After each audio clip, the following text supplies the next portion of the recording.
ingénieur logiciel dans un grand groupe de télécommunications. Bernard Germain est l'auteur de nombreux ouvrages, dont le dernier en titre s'intitule « Démasquer la gauche, cette imposture permanente », un livre vivifiant et roboratif aux éditions Synthèse Nationale et un ouvrage que vous retrouvez sur le site tvl.fr. Vous allez bien évidemment dans la boutique pour acheter cet ouvrage. Bernard Germain, bonjour.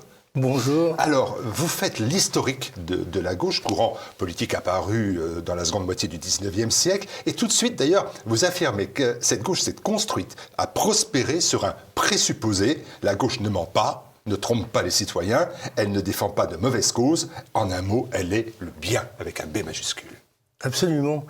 Et c'est l'idée générale que la quasi-totalité des gens avaient, je dirais, jusqu'à la période de Mitterrand, où effectivement, tout ce que vous avez indiqué était l'opinion générale qu'on retrouvait très souvent, à savoir que la gauche était une force politique généreuse, sociale, qui souhaitait le bonheur des gens, etc., etc.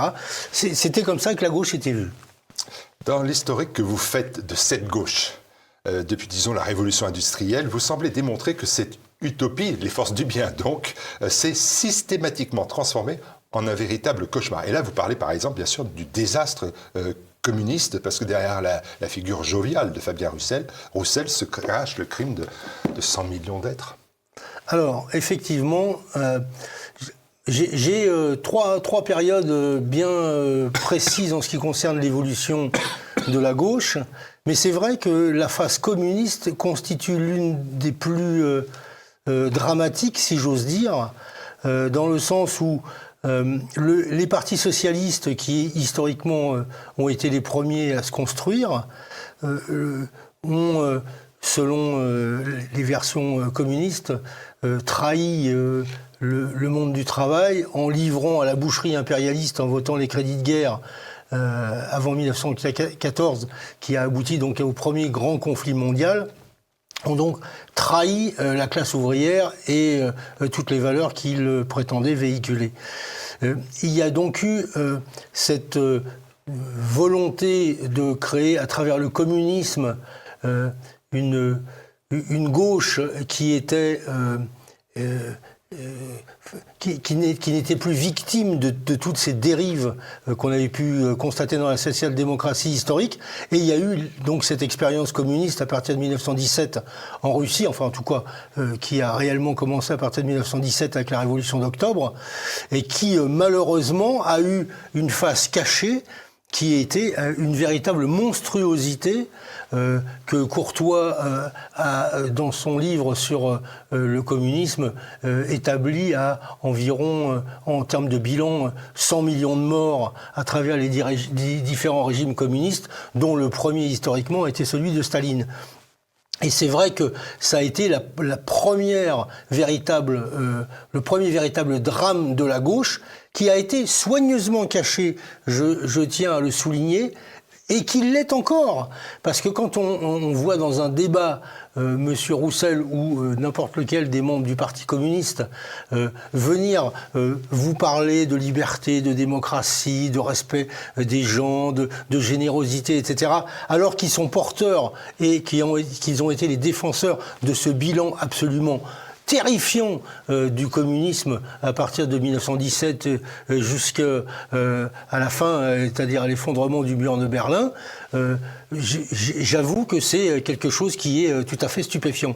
Et c'est vraiment un des premiers éléments tout à fait importants à prendre en compte, cette épouvantable histoire et en même temps l'épouvantable volonté de cacher tout ça, en disant finalement un mort sous Staline n'est pas égal à un mort par exemple sous les camps de concentration d'Adolf Hitler.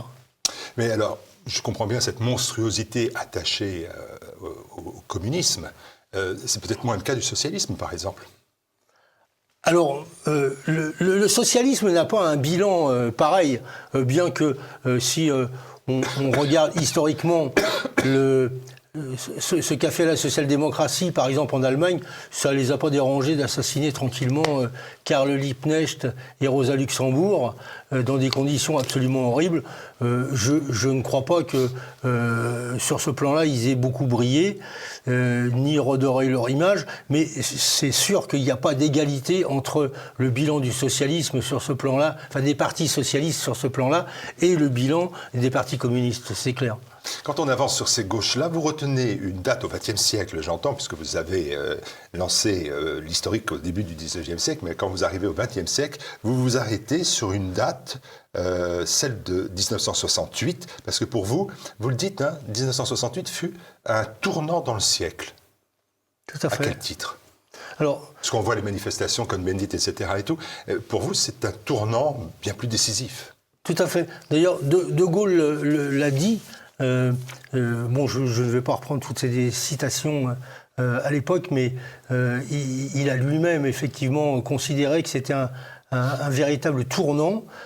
Ça l'a été sur une multitude de sujets touchant à tout ce qui concernait ce qu'on appelle aujourd'hui le sociétal. Et qui a fait qu'on est passé d'une France qui était une France traditionnelle à une France qui allait devenir une France telle que nous la connaissons maintenant. Et c'était le début d'un mouvement qui donne ce qu'on connaît aujourd'hui. Donc c'est en ce sens que 1968 a été une période absolument cruciale.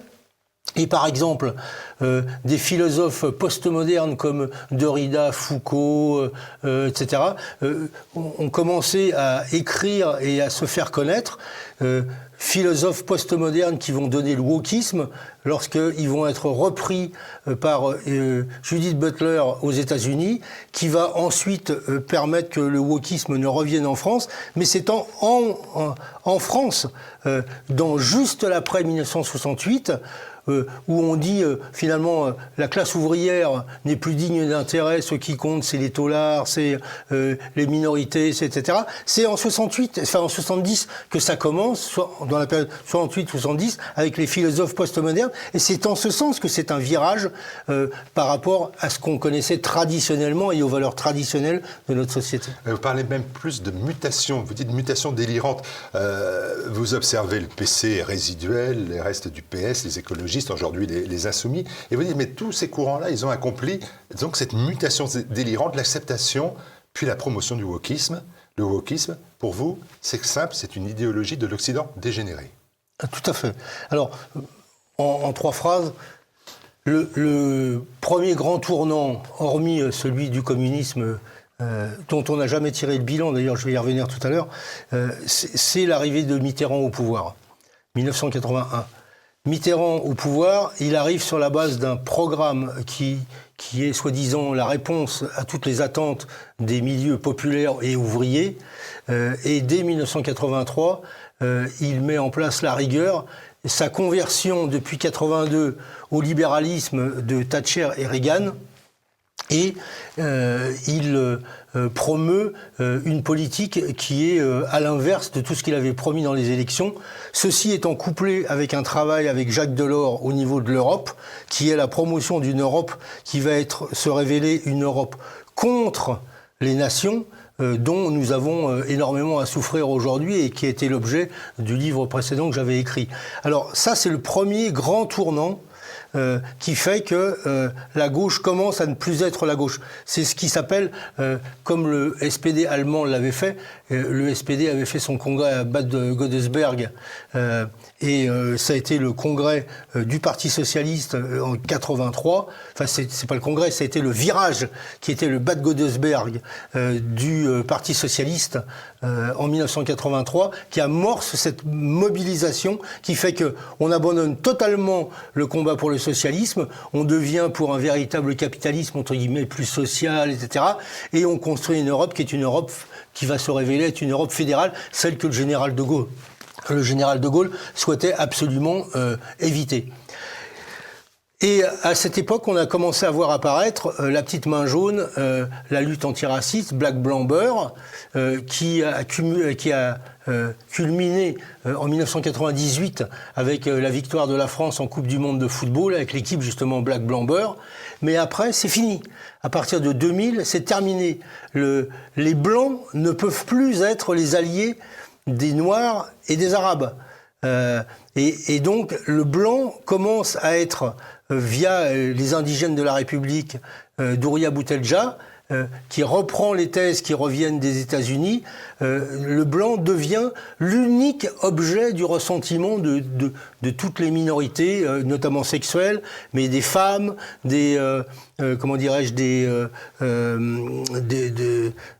tous ce qu'on appelle les racisés, c'est-à-dire les Noirs, les Arabes, enfin tout ce qui n'est pas blanc. Voilà. Et le blanc devient l'ennemi absolu à abattre. Et donc on passe d'un système où auparavant, la gauche avait une analyse basée sur la lutte des classes à une analyse basée sur la lutte des races. Et ça, c'est quand même un changement fondamental. Moi, je me souviens, quand j'étais jeune, quand on parlait de race, tout le monde vous regardait avec des yeux comme ça. On disait, mais qu'est-ce que c'est que cet individu ? Les races, ça n'existe pas. Il y a l'homme, il y a l'égalité des hommes, etc.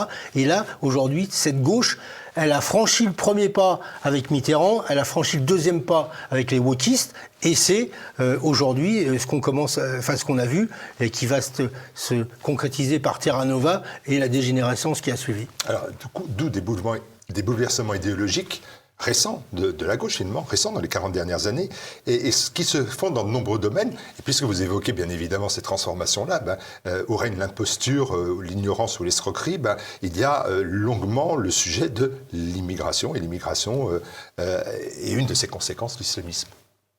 Tout à fait. Alors, vous avez employé le mot d'escroquerie, c'est exactement le cas. Il y a plein de sujets, bon, on ne va pas les traiter ici, mais par exemple, juste une phrase, la colonisation, c'est la gauche qui l'a inventée, pas la droite. Les soi-disant repentances et dettes que nous avons vis-à-vis des pays comme l'Algérie, etc., c'est une blague monstrueuse, puisque si on présentait la note de tout ce que la France a dépensé pour ces pays-là, je veux dire, c'est eux qui nous devraient des sommes colossales, etc. Alors, la colonisation est effectivement une escroquerie absolument monumentale, comme l'esclavage, comme etc., et l'immigration, c'est exactement pareil. Alors, Macron nous a expliqué. Et il y a toujours eu de l'immigration en France, mais c'est parfaitement faux. L'immigration, elle a commencé à la fin du 19e siècle, quand il y a eu les mines, la sidérurgie, etc. C'était des personnes qui venaient de l'Europe. Bon, c'était une immigration de travail dont la plupart des gens sont repartis ensuite. Et puis ensuite, il y a eu l'immigration venant des pays du Maghreb, pour faire simple. Pas encore d'Afrique, mais du pays du Maghreb, qui était une immigration de travail. Et comme elle était très réduite, très ténue, il y a eu un processus d'assimilation tout à fait considérable qui s'est passé.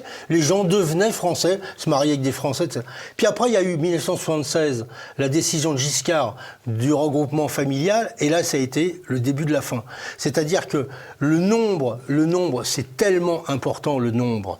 Les gens sont arrivés, et à partir de ce moment-là, on commençait à vivre dans des endroits que la gauche appelle des ghettos, mais qui sont simplement les endroits dans lesquels ils veulent vivre ensemble.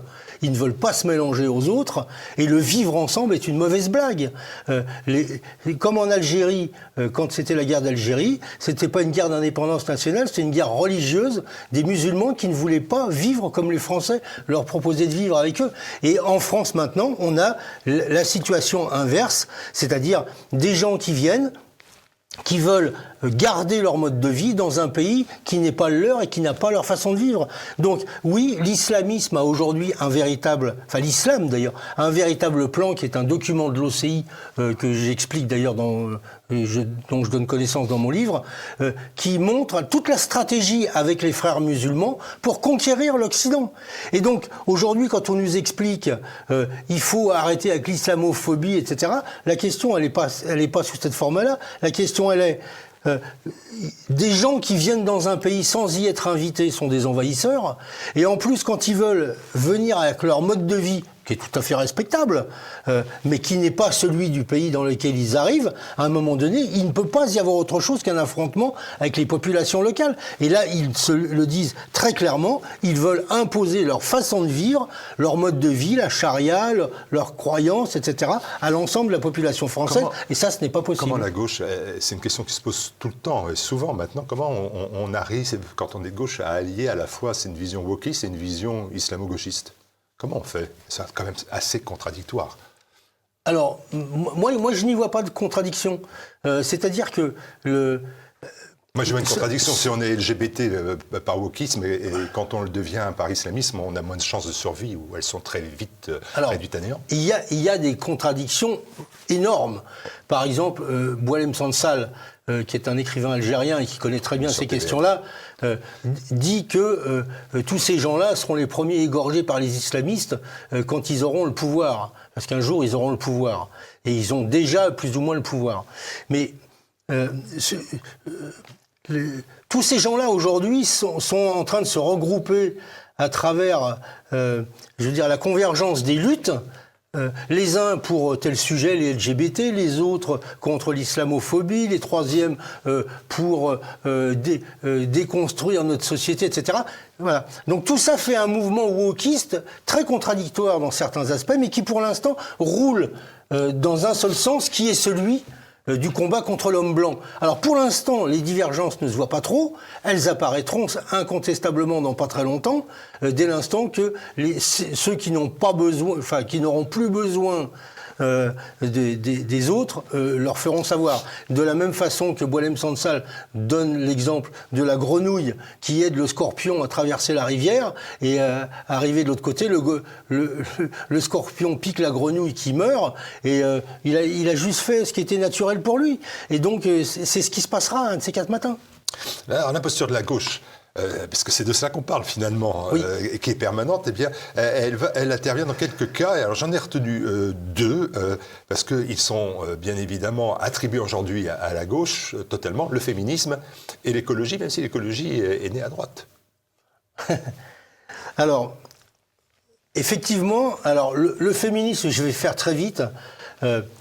Au début, le féminisme, c'est Olympe de Gouges, durant la Révolution française, qui dit si les femmes peuvent monter à l'échafaud, elles peuvent monter à la tribune.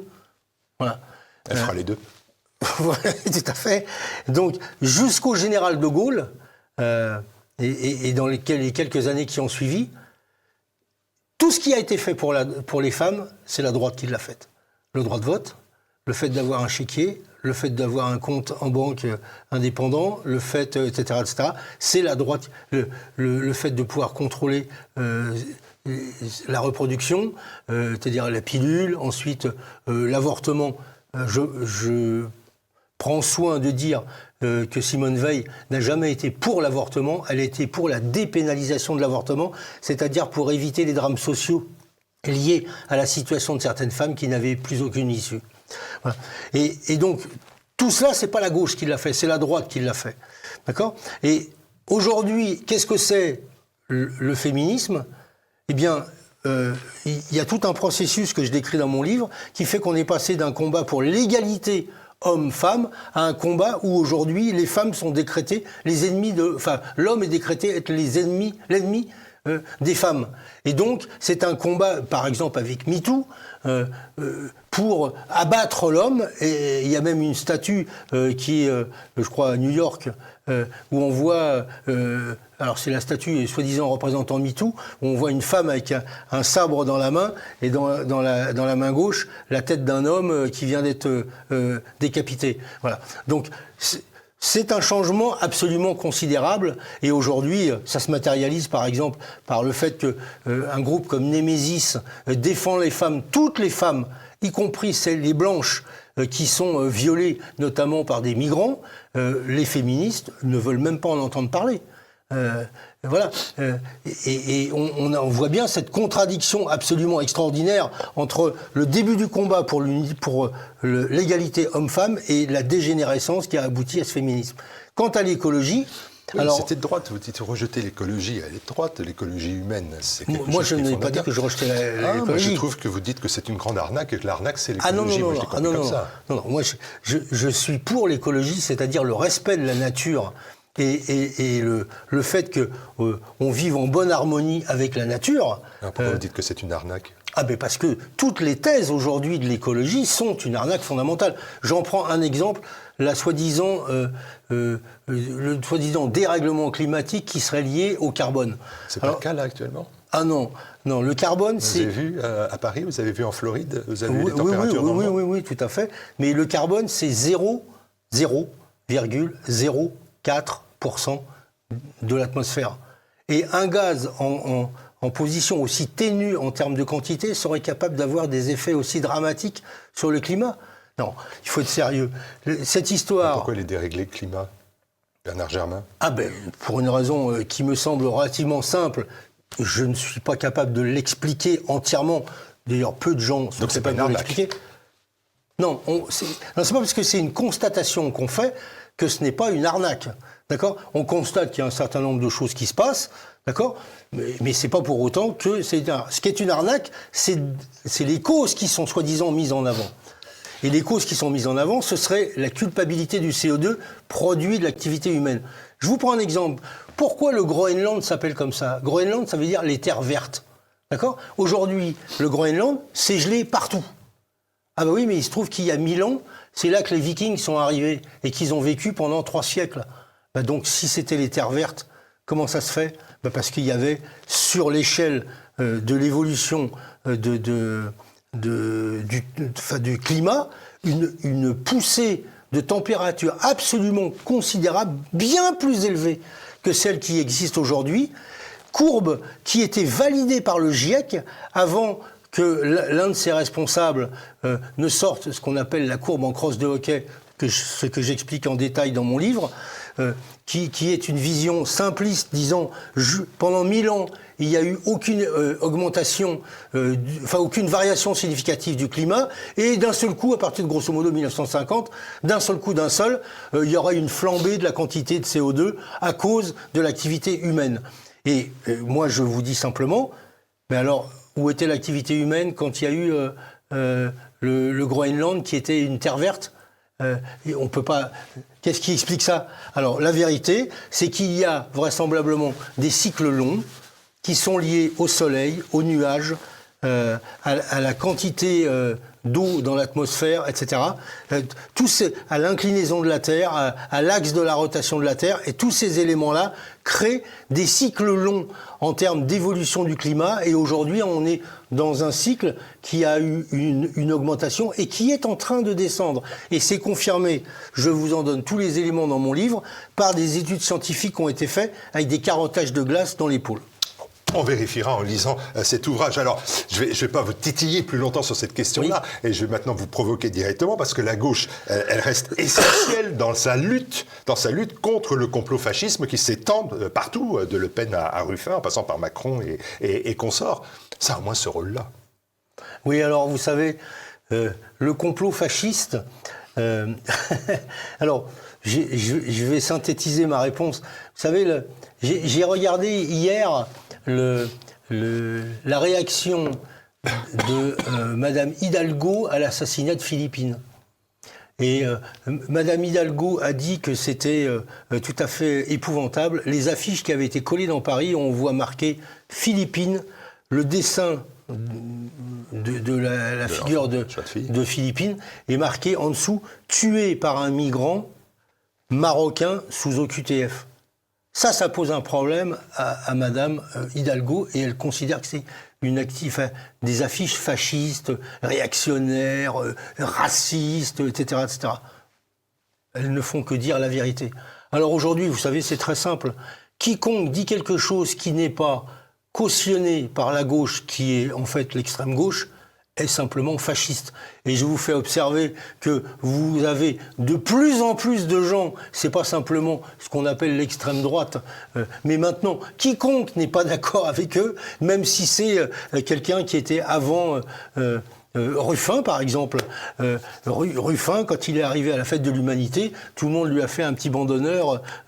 Nous sommes tous antifascistes, et tout le monde tapait dans les mains devant lui, etc. Donc même lui est qualifié de fasciste. Ce qualificatif n'a plus aucun sens. Par contre, historiquement, il est historiquement tout à fait important, c'est ce que je vous disais tout à l'heure, c'est la reprise pure et simple des méthodes de Staline qui, pour discréditer tous ses opposants, disaient « traitez-les de fascistes » et pendant qu'ils essayeront de démontrer qu'ils ne sont pas fascistes, ils ne pourront pas développer leur thèse et vous développerez les vôtres. Et c'est exactement ce que fait la gauche. Et c'est la chose que je voulais absolument vous dire, qui me paraît tout à fait importante, c'est le bilan du nazisme a été tiré en long, en large et en travers, et donc aujourd'hui, personne ne s'aventurerait à pouvoir se revendiquer d'un régime de ce type, etc.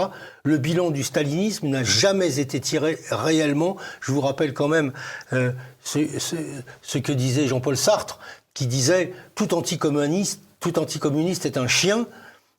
Aujourd'hui, eh bien, on considère qu'il est tout à fait respectable de discuter avec un communiste, alors que, comme on l'a dit tout à l'heure, ils ont simplement un bilan de 100 millions de morts sur les mains. Voilà, pas de procès de Nuremberg encore pour le communisme dans le monde. Ce livre reprend à travers de grands thèmes les mensonges donc de cette gauche. Ça a la volonté aussi de rétablir la vérité, et je vous invite donc à démasquer ensemble cette gauche en lisant cet ouvrage qui démontre l'imposture permanente de cette gauche devenue aujourd'hui d'ailleurs très extrême gauche. Merci Bernard Germain. Merci de m'avoir invité.